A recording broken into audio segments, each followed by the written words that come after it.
Fala, trader! E aí, beleza? Vamos preparar para o mercado comigo? Bom, eu adoraria que esse vídeo ficasse dentro do nosso formato de 3 minutos, mas eu acho que hoje é um pouco difícil, né? A gente iniciar a semana sem abordar alguns assuntos aí um tanto quanto polêmicos, tá?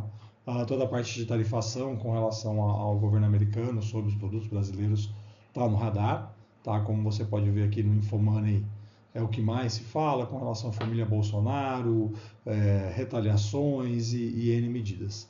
Tá? Nosso presidente viaja nessa segunda-feira para uma cúpula, tá, dos países de esquerda, tá, latino-americanos, para tentar angariar apoio, digamos assim, no combate contra a soberania americana, tá, e assim por diante. Então, vai ser uma notícia que vai fazer preço, que vai gerar volatilidade, então todos temos que estar atentos a essas novidades, tá? Mas na Infomoney a gente só vê notícia disso, né? Se eu venho para a CNN, olha lá, o tarifaço de Trump dos empresários, a bolsa cai, secretário de comércio do EUA, Moraes esclarece, né? Os sites nossos aqui mesmo meio que alarmados com relação a toda essa tarifação do Trump, a toda essa política de hostilidade dos Estados Unidos da América contra o Brasil. A hora que a gente vai lá para fora, eu acho que assim, o mais comum que a gente enxerga lá de fora é o investing.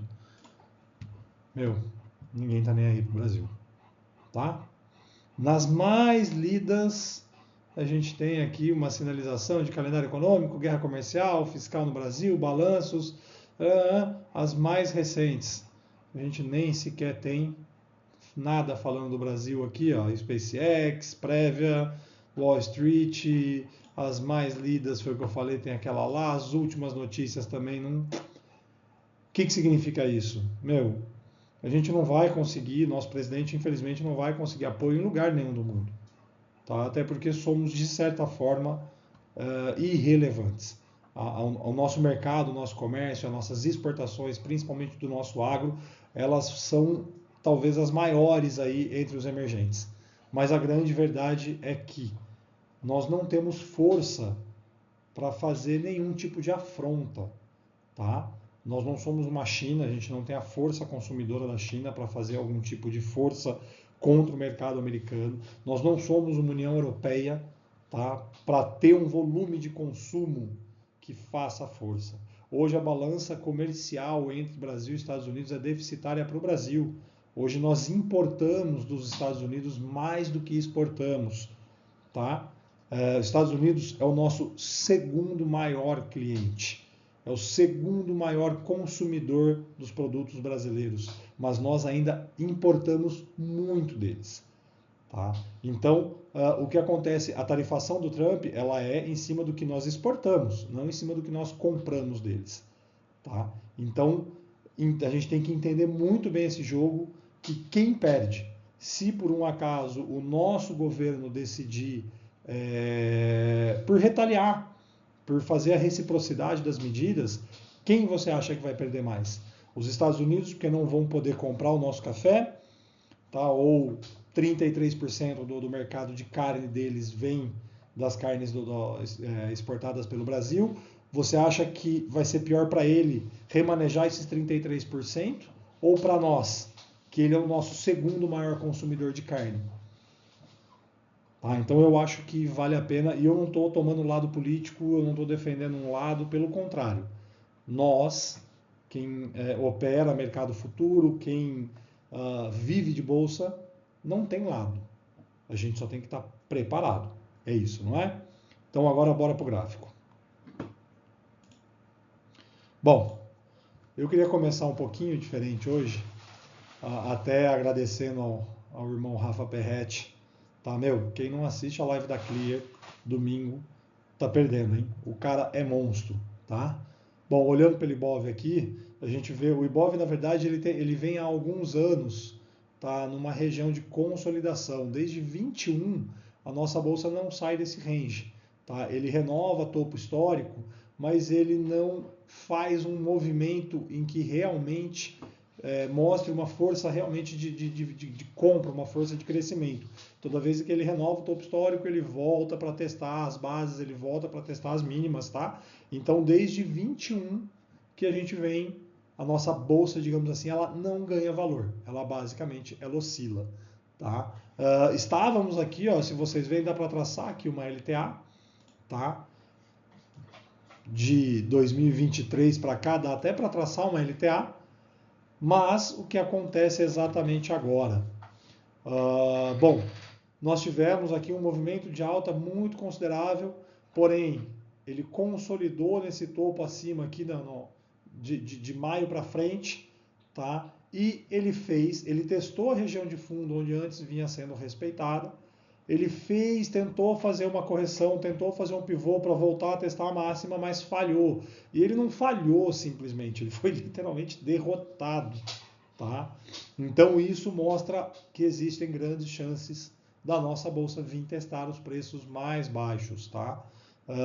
Se a gente usar as retrações de Fibonacci aqui, a gente vai ver que ele já perdeu a primeira retração do 38.2 quando ele perdeu essa mínima da consolidação dos últimos 2 meses, tá? Então, tudo indica que ele tem muita probabilidade de vir buscar o 50 e o 61, tá? Em 132.226 e 129.892.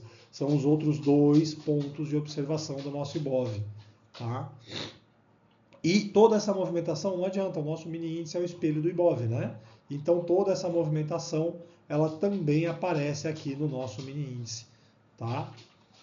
Então se você vê no diário, eu tenho até um canalzinho traçado lá, que vocês já viram em outros pré-mercados, e a gente rompeu o canal para baixo. Ah, André, isso já aconteceu aqui atrás. Sim, já. Mas o cenário em abril de 25 não é o mesmo de agora, tá? Então, muita atenção nesse rompimento. Canal de alta, todo mundo sabe, ele rompe para baixo. Então, existe ainda a chance dele retestar o canal antes de continuar descendo? Existe. Mas rompemos o canal de alta que vem desde janeiro desse ano, tá? Aí agora, vindo aqui para o nosso tempo gráfico de operação, para a gente traçar as nossas regiões de interesse. Então vamos lá, eu ainda tenho aquela FIBO traçada, tá? Que é de abril de 25. A única coisa que eu reajustei a mínima dela aqui, tá? Eu reajustei o 100% desse fundo para esse fundo, porque ele perdeu o 7,6 aqui, né? Então aquela FIBO para mim, ela perdeu a tendência, ela perdeu a força. Então eu tracei, acabei encontrando aqui uma nova região de interesse, tá, do preço. Então, para compra do índice, eu tenho interesse nessa região aqui, ó, que é do 133.200 ao 133.525. Tá? Ele já está em região de interesse de compra, ele já está com o 618 rompido, mas ele está no meio do caminho, né? Então, eu prefiro esperar ele chegar aqui embaixo, ele vai ter esticado um pouco mais, ele vai estar um pouco mais cansado, então a chance dessa compra aqui pagar os alvos de uma forma mais rápida, sem dar calor, ela é maior, né? Beleza? E vamos agora para as nossas regiões de compra. Olhando todo esse movimento que o índice fez na sexta-feira, tá, nós poderíamos até pegar aqui, ó, a máxima de quinta, né, por conta do gap, mas eu prefiro pegar esse último movimento que foi mais abrupto, tá? Então, eu vou olhar aqui e eu tenho aqui a região de interesse de venda. Então, a nossa região de interesse de venda para o mini índice nessa segunda-feira é todo esse quadradão aqui, ó. Então ele vai do 135.388 ao 135.899. A gente espera o preço chegar lá. Se ele deixar o gatilho com o estocástico autorizando, é vender para continuar descendo, tá? Mas eu acredito que nós tenhamos que utilizar aí provavelmente um operacional, um setup de continuidade de preço nessa segunda-feira. Porque diante de todas as notícias do final de semana e tudo aquilo que pode acontecer na segunda-feira logo pela manhã, tá? Então a gente pode ter aqui uma progressão desse movimento de venda, tá? Buscando os níveis mais baixos, e aí para a gente conseguir entrar, eu preciso de um rompimento de pivô, de uma L1, L2, né, de Allbrooks, ou seja, a gente vai ter que utilizar mais do que somente as nossas retrações de Fibonacci para identificar uma posição de entrada e tentar surfar no movimento vendedor. Tá bom? Bom, esse é meu pré-mercado para o índice. Hoje nós estouramos um pouquinho, né, o limite de tempo, mas eu acho que faz justificativa diante de todo o cenário macroeconômico e geopolítico do nosso país. Não é?